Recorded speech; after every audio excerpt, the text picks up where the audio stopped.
Hello students, welcome back to the class.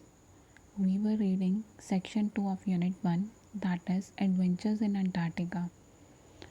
Let's just quickly recall what we had done in the last class. Last class में हमने Drake passage के बारे में पढ़ा था. Drake passage को cross करते टाइम सुरभि थॉमस और ऋषि थॉमस बताते हैं कि उन्हें शिप में क्या क्या डिफ़िकल्टीज़ फेस हुई, तो वो उसके बारे में बताते हैं. तो हमने पढ़ा था कि उन्हें लग रहा था that it is difficult to cross the Drake passage, पर उन्होंने इतना भी नहीं सोचा था कि इतनी बुरी कंडीशन होगी. उन्होंने एक्सपेक्ट नहीं किया था कि इतनी तेज़ हवा होगी, 90 नॉट्स इतनी तेज़ हवा चल रही होगी, इतनी 30 मीटर हाई वेव्स होंगी. तो उन्होंने ये एक्सपेक्ट नहीं किया था. जो शिप थी वो बहुत ज़्यादा मूव कर रही थी, तो इसीलिए उनकी मसल्स में भी स्ट्रेन था और वहाँ पे इतने दिन शिप में रहने की वजह से स्किन भी बर्न हो गई थी. तो मतलब उन्हें बहुत सारी डिफ़िकल्टीज़ फेस करनी पड़ी जब वो वहाँ शिप में थे.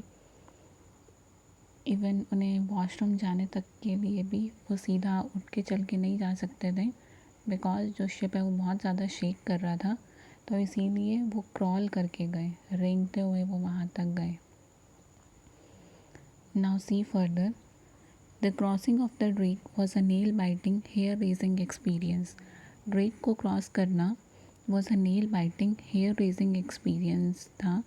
मतलब it was very tough and dangerous task. Drake passage को क्रॉस करना, इसको nail-biting experience और hair-raising experience इसलिए बोला गया है क्योंकि जैसे नेल्स काटते टाइम ध्यान रखना पड़ता है और बाल बढ़ाना नॉट एन ईजी टास्क, तो ऐसे ही ड्रेक को क्रॉस करना was a very difficult task.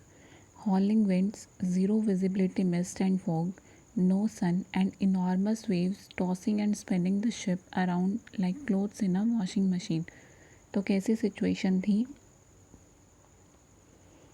जैसे अब ऐसी सिचुएशन थी कि गरजती हुई हवाएं, मतलब बहुत तेज़ हवाएं चल रही थी, ज़ीरो विजिबिलिटी थी मिस्ट और फॉग की वजह से, धुंध की वजह से, और कुछ भी दिखाई नहीं दे रहा था. क्योंकि ज़ीरो विजिबिलिटी का मतलब क्या है कि कुछ भी उन्हें विजिबल नहीं था. सन, धूप नहीं थी, ऊंची बड़ी लहरें शिप को उछाल रही थी और स्पिन मतलब क्विकली घुमा देना, इस तरह से. तो लहरें शिप को स्पिन कर रही थी जैसे वॉशिंग मशीन में कपड़े घूमते हैं, इस तरह से वेव्स की वजह से वो शिप घूम रहा था. It had taken us 2 full days and 2 full nights to get across the Drake. तो बताते हैं कि हमें पूरे 2 दिन और 2 रात लग गए ड्रेक को क्रॉस करने में. During our 5th night on board, we felt the tossing of the ship subside and sank thankfully into a long-awaited sleep of exhaustion. और वो क्या कहते हैं, और जब हमारी 5th नाइट थी, 5th नाइट के दौरान उन्हें फ़ील हुआ कि शिप शेक करना, उछलना मतलब हिलना कम हो गया है, और वो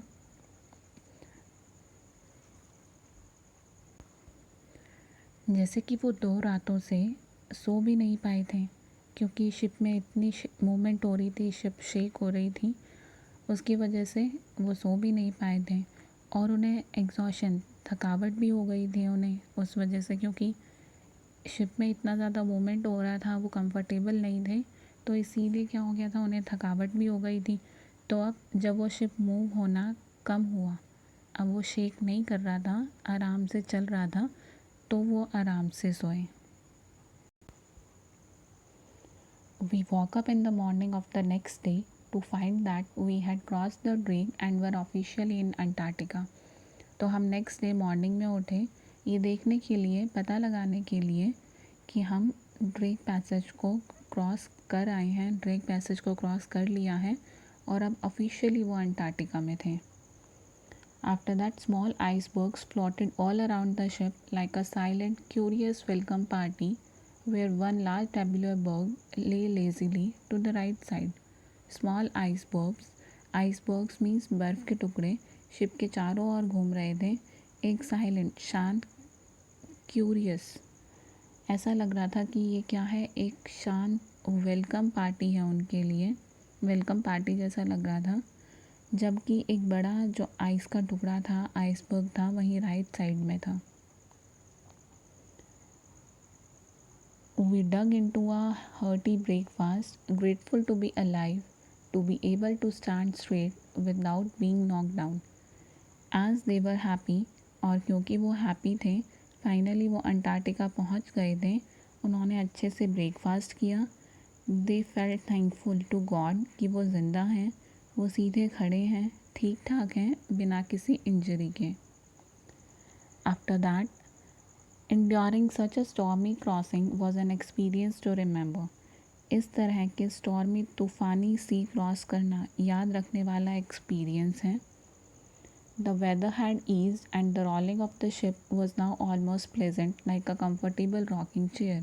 मौसम अब क्या था, मौसम सुहाना हो गया था और शिप जो पहले लुढ़क रहा था, शेक कर रहा था, अब वैसा नहीं था। अब शिप में मज़ा आ रहा था, एक आरामदायक कुर्सी की तरह।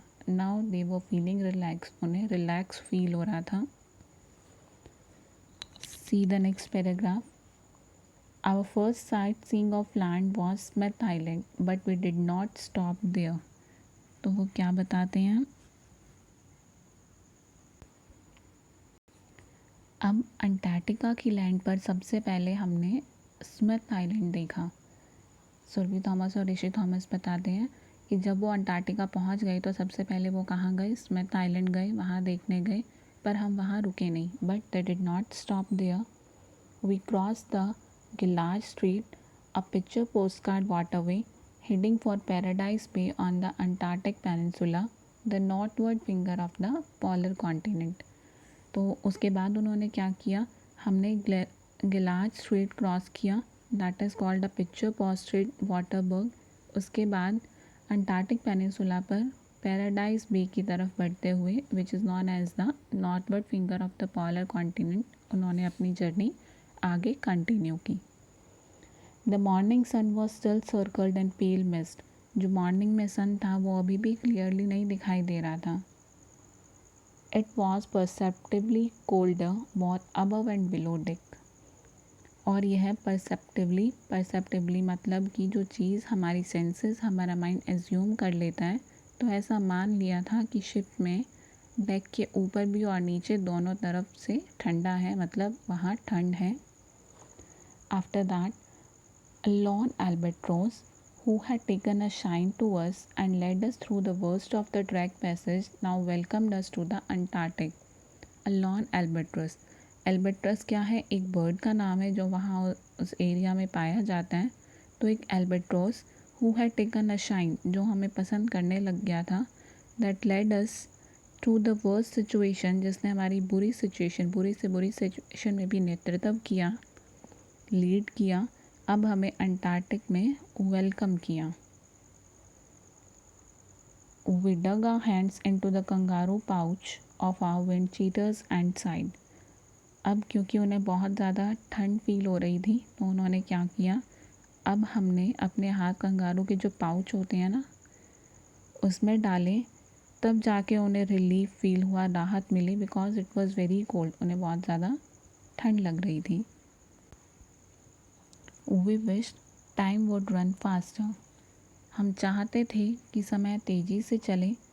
With excitement, goose bumping our skin, we waited for our first landfall on the fabled continent of Antarctica. वो बहुत ज़्यादा एक्साइटेड फील कर रहे थे, गूज बम्प्स होना, दैट इज़ एक्साइटमेंट फील होना।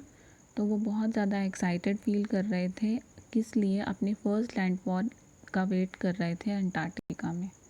So they were excited for their first landfall on the fabled continent of the Antarctica.